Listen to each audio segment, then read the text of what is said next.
آئیے اب سلطان صلاح الدین ایوبی کی کہانی بھی سنتے ہیں۔ اسلام کا مجاہد اعظم، یہ حلال اور صلیب کی جنگوں کا ہیرو، اور جس پہ امت اسلامیہ کو آج بھی ناز ہے۔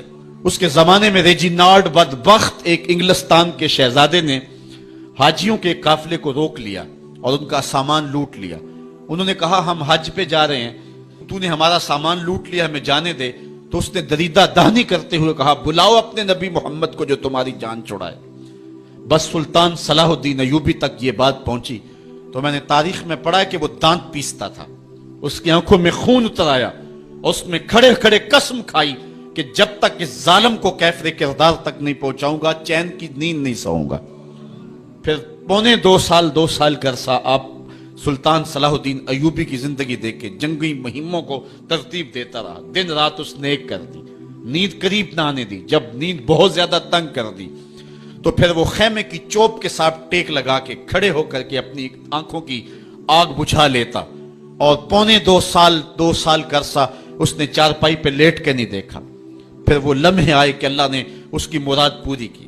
انگلستان کے شہزادے لائن میں کھڑے تھے، اس نے شاہ گاما کو اپنی کرسی دی اور ساتھ کہا ہم جس کو کرسی دیتے اسے امان دیتے ہیں۔ پھر اس نے اس کے جو نائٹس تھے ان کو آب خورے دیے، ان میں پانی دیا، کہا جس کو ہم پانی دیتے ہیں اس کو امان دیتے ہیں۔ پھر جب ریجینالڈ کی باری آئی تو بادشاہ کی رگیں پھول گئیں غصے سے، اس نے تلوار نیام سے باہر نکالی اور اس کی چھاتی پہ چڑھ کے اس کی گردن پہ تلوار رکھ کے اس کے ٹکڑے کرتے ہوئے کہا او کتے، تو نے کہا تھا بلاؤ اپنے نبی محمد کو، محمد عربی نے اپنا نوکر بھیج دیا ہے۔ اور اس طرح اس ریجینالڈ کتے کے دو ٹکڑے کر کے رکھ دیے۔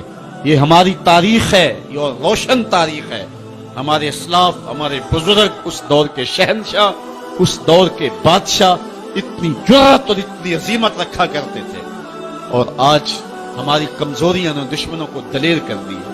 کبھی ایسا بھی اندھیر آیا تھا کہ سرے عام یوں توہین اور تنقیص ہوتی ہو پیغمبر حسن اور پیغمبر جمال کی، اور پھر 1.40 ارب انسان دنیا کے اوپر بستے ہوں۔